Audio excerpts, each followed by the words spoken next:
तो आज हम शिव पुराण पढ़ने जा रहे हैं। आप लोग जितने भी यूट्यूब चैनल के माध्यम से देख रहे हैं, कृपया यूट्यूब चैनल को जरूर सब्सक्राइब कीजिएगा और श्रवण करते हैं शिव महापुराण की जो प्यारी कथा है। बहुत ही अच्छे अच्छे वर्णन है इस कथा में, बहुत ही अच्छा ज्ञान है। आइए श्रवण करते हैं। तो हम सबसे पहले शुरुआत से कर रहे हैं। आइए श्रवण करते हैं।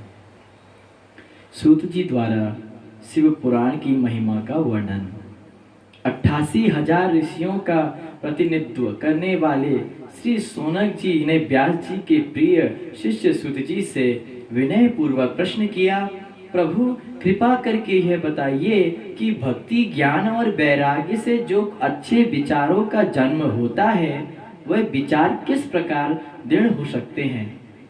इस कलयुग में जीवों के मन में राक्षसी विचार पैदा हो गए हैं, उनको कैसे दूर किया जा सकता है। किस उपाय के द्वारा मनुष्य का चित्त स्वच्छ रह सकता है और वह शिव को प्राप्त कर सकता है। सोनक जी का विनय से भरा प्रश्न सुनकर श्री सूत जी ने कहा, मुनियों में श्रेष्ठ सोनक जी हैं, तुम्हारे मन में पुराणों की कथा सुनने की इच्छा जागी है, यह बहुत अच्छी बात है। मैं इससे प्रसन्न हूं, अतः मैं तुम्हें शिव पुराण की कथा का अमृत पिलाऊंगा। यह शिव पुराण बहुत ही उत्तम है। इसे पढ़कर या सुनकर शिव की भक्ति प्राप्त होती है और उसके द्वारा मनुष्य शिव पद शिवत्व को प्राप्त कर लेता है। इसे पढ़ने से मन की संपूर्ण इच्छाएं पूरी हो जाती हैं और सब पापों का नाश हो जाता है। सब सुखों को भोग कर शिवलोक की प्राप्ति हो जाती है। मनुष्य को चाहिए कि वह श्रद्धा पूर्वक इस पुराण को सुने। यह शिव पुराण का अत्यंत निर्मल है और शिव जी का अपना पुराण है। इसे उन्होंने स्वयं ही सुनाया था। इसके पढ़ने या सुनने से धर्म अर्थ काम और मोक्ष चारों पुरुषार्थों की प्राप्ति हो जाती है। सब प्रकार से दान और यज्ञ करने पर भी जो उत्तम गति प्राप्त नहीं होती वह शिव पुराण के सुनने या पढ़ने से सहज ही मिल जाती है। पापी देवराज की मुक्ति, आगे की प्रसंग है, आइए सुनते हैं। और शिव महापुराण की महिमा सुनने के बाद सोनक जी ने सूत जी से कहा, आदरणीय सूत जी, शिव पुराण की महिमा सुनाकर आपने हमारा कल्याण मार्ग बताया, इसके लिए हम आपको धन्यवाद देते हैं। हम पूरी तरह समझ गए हैं कि शिव पुराण सुनने के बराबर अन्य कोई दूसरा साधन पाप कर्मों से छुटकारा दिलाने वाला नहीं है। प्रभु कृपा पूर्वक यह बताइए कि कलयुग में शिव पुराण की कथा को सुनकर कौन कौन से पापी पाप से मुक्त हो जाते हैं।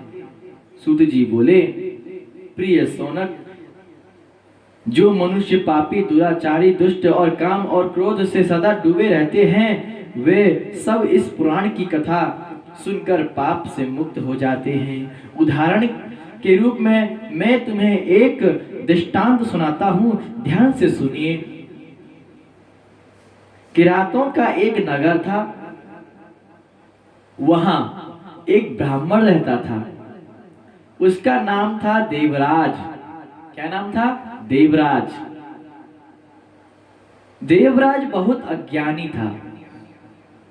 वह धर्म कर्म में विश्वास नहीं करता था, कभी भी संध्या वंदन नहीं करता था और वेश्याओं के साथ रंगरलिया में व्यस्त रहता था। जो उस पर विश्वास करता था उसे वह लूट लेता था। इस प्रकार उसने दूसरों का बहुत सा धन हड़प लिया था। एक बार संयोगवश घूमता घामता वह तीर्थराज प्रयाग के पास झूसी में पहुंच गया। वहां एक शिव मंदिर बना हुआ था जहां बहुत से संत महात्मा इकट्ठे होकर बैठे थे। देवराज हारा थका था इसीलिए उसे ज्वर हो गया और उस शिव मंदिर में ही ठहर ठहर गया। जब ज्वर अधिक हुआ तो उसके शरीर में बहुत दर्द होने लगा। मंदिर में एक अधिक संत थे, वहां शिव महापुराण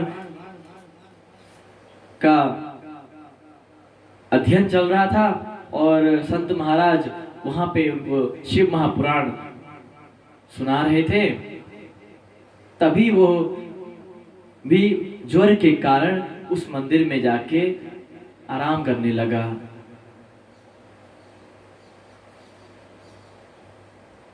और ज्वर की पीड़ा से दुखी देवराज उस कथा को निरंतर सुनता रहा। ज्वर से उसे 1 महीने तक रहा, ज्वर उसे 1 महीने तक रहा और उसी से उसकी मृत्यु हो गई। यानी 1 महीने तक उसका ज्वर रहा और उसी ज्वर के कारण उस देवराज की मृत्यु हो गई। जब वह मर गया तो पापी होने के कारण यमदूत उसे बांधकर यमपुरी ले गए। उसी समय भगवान शिव के पार्षद भी वहां आ गए। उन्होंने यमदूत को धमकाकर देवराज को उनके चंगुल से छुड़ा लिया और एक सुंदर विमान पर बैठाकर उसे लेकर कैलाश जाने को तैयार हो गए। अतः यमपुरी में शोर शराबा होने लगा। क्या हुआ, क्या हुआ? जिस दूत को मैंने आपको लाने के लिए भेजा था, आप उसको क्यों नहीं लेके आए? ऐसे यमराज ने उनको अपने दूतों से प्रश्न किया। शोर शराबे को सुनकर धर्मराज अपने भवन से बाहर आए। शिव के दूतों को पहचानकर उन्होंने अंतर्दृष्टि से सब कुछ जान लिया और उनका सादर सत्कार किया। इसके बाद वे शिव दूत उस ब्राह्मण को कैलाश ले गए और शिव जी को सौंप दिया। झूसी में शिव मंदिर में शिव पुराण की कथा सुनने के कारण शिव जी उससे बड़े प्रसन्न हुए और उसे शिवलोक में स्थान दे दिया। जिस प्रकार अत्यंत पापी ब्राह्मण पापों द्वारा मिलने वाले कष्टों से छुटकारा पा गया, यानी कि संतों के प्रवचनों से ही उस जो पापी का जो व्यक्ति था देवराज, जिसने कभी भी ठाकुर को नहीं पूजा,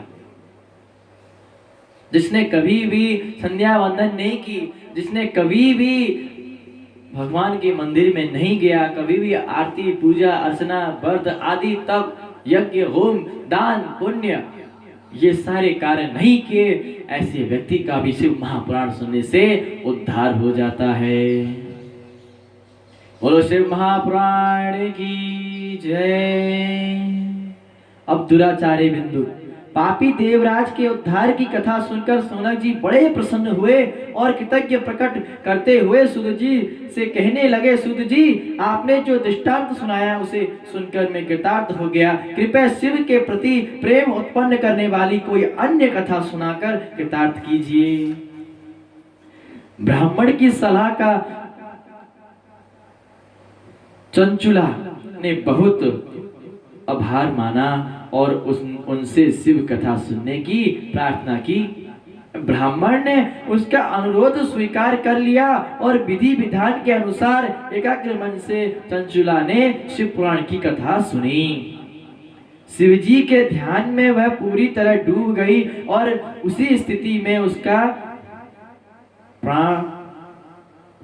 प्राणंत हो गया, यानी कि उन्होंने कथा सुनते सुनते अपना प्राण त्याग दिया और उसने शिवलोक में और उसी स्थिति में उसका प्राणंत हो गया। उसने शिवलोक में पहुंचकर पार्वती और शंकर के साक्षात दर्शन किए। उसकी श्रद्धा और भक्ति से प्रसन्न होकर पार्वती ने उसे अपनी सखी बना लिया। कुछ समय बीतने पर एक दिन चंचुला ने भगवती पार्वती से कहा, माँ भोले शंकर की कृपा से मेरा तो उद्धार हो गया, पर ना मालूम मेरे पति बिंदु की क्या दशा हुई होगी और वह कहाँ होगा।